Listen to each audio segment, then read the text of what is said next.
Goeiemôre en welkom weer by ons reis deur die boek van Matteus. En vanoggend loop ons saam met Jesus terwyl hy 'n baie kosbare beginsel deel met sy volgelinge. 'n Boodskap wat sê vertrou die Here met alles wat jy het, want hy sal vir jou sorg. Ons lees vanoggend uit Matteus 10 vers 9 en 10. Waar Jesus sê, moenie vir julle goud of silwer of koper in julle beurse aanskaf nie. Geen reissak vir die pad, of 2 kledingstukke, of skoene, of 'n stok nie, want die arbeider is sy voedsel werd. Nou, in hierdie kosbare gedeelte stuur Jesus sy disippels uit met 'n baie spesiale opdrag. Hy sê vir hulle, om nie bekommerd te wees oor geld of oor ekstra klere of selfs oor 'n stok wat hulle moet saamvat op hulle reis terwyl hy uitstuur om die evangelie te gaan verkondig nie. Hy leer hulle dat hulle ten volle op God se voorsiening kan vertrou en moet staatmaak. God voorsien aan alles wat ons benodig wanneer ons gehoorsaam is en hom kinderlik vertrou om in sy diens te gaan staan en vir hom te gaan werk. Die disippels moes alles los en op Jesus se woord uitgaan om te gaan bedien met slegs een waarborg, dat die Here sal voorsien in alles wat hulle nodig het. Soos hulle gehoorsaam uitgegaan het, 2-2, sou God deur mense en omstandighede vir hulle sorg. Nou, die Here vra vandag nog vir gewone, diensbare mense soos ek en jy wat in die roeping of in die bediening staan, dieselfde. Hy vra dieselfde vir jou en vir my, dat ons hom 100% sal vertrou, dat hy sal voorsien wanneer ons in sy diens staan. Ek kom self al 'n lang pad in voltydse bediening vir bykans 35 jaar, en ek het keer op keer hierdie waarheid geleer en weer onderstreep en bevestig in my eie bediening.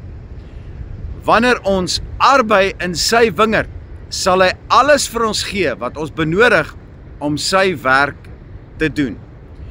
Nou, Jesus sê self in hierdie teks dat die arbeider sy voedsel of sy loon werd is. Die Here sê in wese dat ons nie ons waarde as gesante en as disippels of as dienswerkers in sy koninkryk moet onderskat nie. As ons ons roeping uitleef, sal hy ons nie sonder sorg laat nie.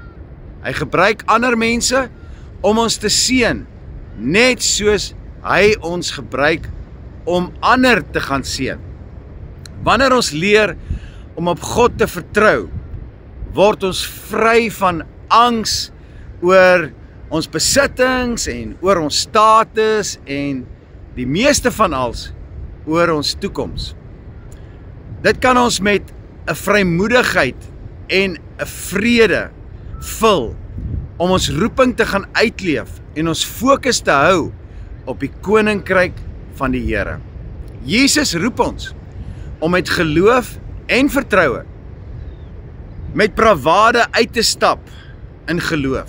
Hy sê vandag vir ons, ek sal voorsien, wees getrou in wat ek jou vra, en ek sal sorg vir alles wat jy nodig het. Mag ons met die gesindheid van vertroue leef, mag ons met hierdie gesindheid uitgaan, vry en gehoorsaam en vol vertroue in ons hemelse Vader, wat sal voorsien in alles wat ek en jy benodig. Ek sluit af met 'n laaste bemoediging wat my al vir soveel jare bedien terwyl ek die Here volkome vertrou met my voltydse roeping en bediening. Wanneer mens ja sê om deur die Here gebruik te word in 'n voltydse bediening, kom dit verseker nie sonder prys of opoffering nie. Baie keer is die opoffering groot en die prys is baie duur.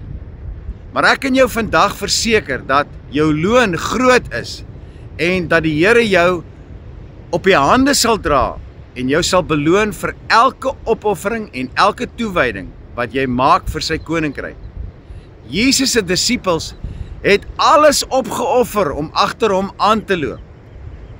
En eendag toe vra hulle, sy disippels vra toe vir Jesus daaroor. En toe antwoord Jesus hulle op 'n bemoedigende manier wat my al jare inspireer om aan te hou as dit moeilik raak en om vol te hou tot aan die einde toe. Ek sluit af met hierdie woorde van Jesus uit Markus 10 vers 28 tot 31. Toe begin Petrus vir hom sê, kyk, ons het alles verlaat om u te volg.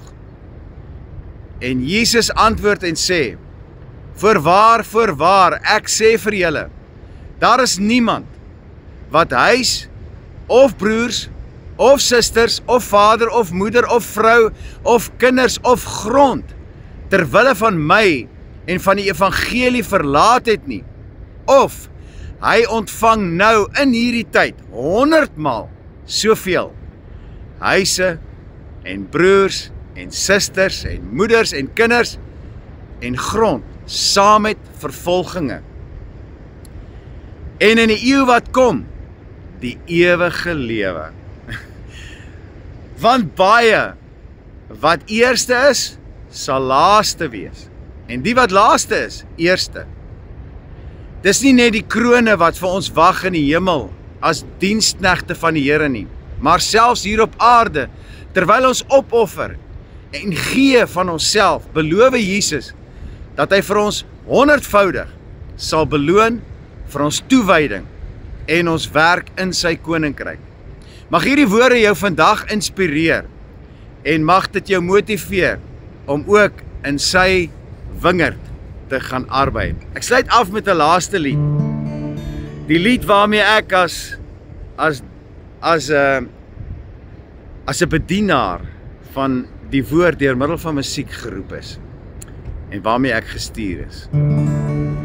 Lord, make me an instrument of worship. I lift up my hands in your name. Lord, make me an instrument of worship. I lift up my hands in your name.